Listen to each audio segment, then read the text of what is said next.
Ndewonu ndị ọma na-ege m ntị.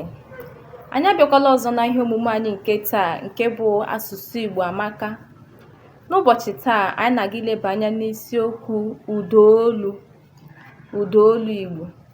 Ọ dị maka ịga na nkọwa ya. Gịnị bụ ụdaolu? Ụdaolu pụtara otu okwu si ada ụda ma a na-akpọpụta ya. Etu okwu si ada ụda ma a na-akpọpụta ya. Ọ bụ site n'ụda okwu ahụ ka a ga-esi mata ihe onye kpọrọ okwu ahụ o bu n'uche. Abịa n'asụsụ Igbo, asụsụ Igbo bụ asụsụ ụdaolu, n'ihi na ọ bụ site n'ụdaolu okwu ka a ga-esi mata ihe okwu pụtara. N'asụsụ Igbo, otu okwu nwere ike na-akọwa ọtụtụ ihe, mana ọ bụ site na ụdaolu ka a ga-esi mara nke bụ nke.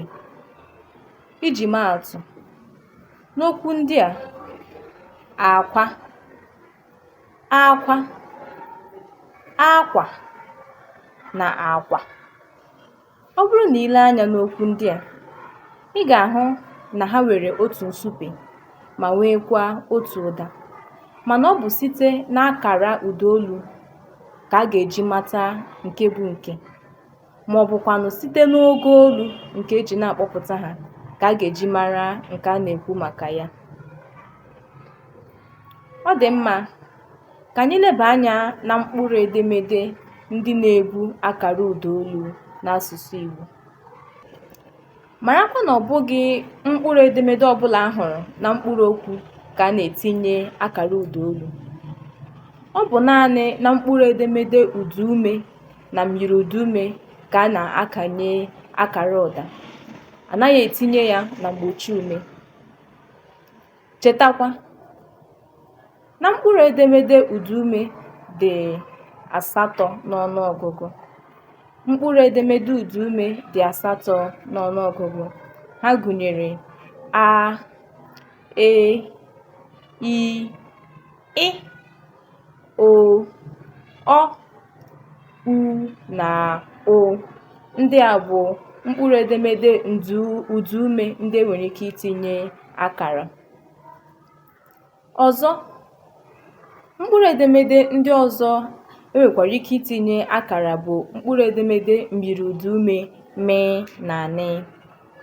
Marakwa na mgbe a na-etinye m na n akara ụda bụ mgbe ha na-arụ ọrụ dịka mmiri ụdaume, ọ bụghị mgbe ha na-arụ ọrụ dịka mgbochi ume. Mgbe ọbụla ha na-arụ ọrụ na mkpụrụ okwu ha nọ n'ime ya dịka mmiri ụdaume, mgbe ahụ ka enwere ike itinye ha akara ụda.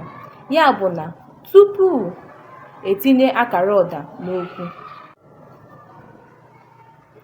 ị ga-agba mbọ gee onwe gị ntị nke ọma. Ọ bụrụ na okwu ị na-akpọpụta na ụda ya dariri elu, itinye ya akara ụdaelu. Mana ọ bụrụ na okwu ị na-akpọpụta na ụda ya na-alọ ala, a na-etinye ya akara ụdaala. Ọ bụrụzie na okwu ahụ alaghị elu nke o ji ala ala, ị mara na ihe ị ga-etinye ya bụ gịnị? Akara ụda nsụda. Ọ dị mma ka m nyere ụmụ akwụkwọ ohere ka ha tinyetụ ọnụ n'isiokwu a. Ọ dị mma, Nwaada Confidence, gwa ọhaneze ihe bụ ụdaolu. Ụdaolu bụ ogo olu nke eji ezipụta nghọta na ndịiche dị na mkpụrụ okwu abụọ. Asụsụ Igbo bụ asụsụ ụdaolu. E nwere ụdaolu 3 nke eji akara 3 ezipụta. Ndeewo. Akara 3 ndị a, Uche, gwa anyị akara 3 ndị a eji egosipụta ụdaolu. Akara ndị a gụnyere akara elu, akara ala na akara nsụda. Ndeewo Nwaada. Ugbu a ka anyị leba anya na njirimara ụdaolu.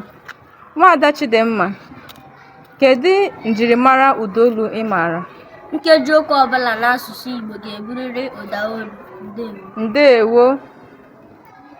Nwaada Amanda, ka ihe nwere itinye na okwu a? Ụdaelu maọbụ ụdaala nwere ike ịmalite mkpụrụ okwu n'asụsụ Igbo, mana ụda nsụda enweghị ike ya. Ndeewo, ọ dị mma, ka bụ eziokwu. Maazị Chidiebube, ka anyị n'olu gị. Ụdaelu nwere ike iso ụdaala nwere ike iso ụdaelu, mana naanị ụdaelu ka ụda nsụda nwere ike iso. Eziokwu. Ndewo. Maazị Chinonso, ka ihe nwere ike ikwu na njirimara ụdaolu? Ụdaolu Igbo nwere akara atọ eji esipụta ha. Ha bụ ụdaelu, ụdaala na ụda nsụda. Ọ bụ eziokwu. Ịgbalịrị, imere nke ọma. Nwaada Naomi, kedu ihe ị nwere ike ikwu? Ụdaelu na-ebute ndịiche n'etiti mkpụrụ abụọ. Ọ dị mma. Hakim, ngwa tupu ọnụ. Ọ bụ naanị n'elu ụda ume ma ọ bụ na mmiri ụda ume ka a na-etinye akara ụdaelu n'asụsụ Igbo. Ndewo. Unu zara nke ọma. Eji m aka na unu ghọtara ihe anyị kọwara nke ọma. Unu agbalịala maka isonyere anyị n'ụbọchị taa. Don't forget to drop your questions at the comment section. And if you have not subscribed to my YouTube channel, please subscribe at Onyii-igbo TV. Thank you very much. Love you guys.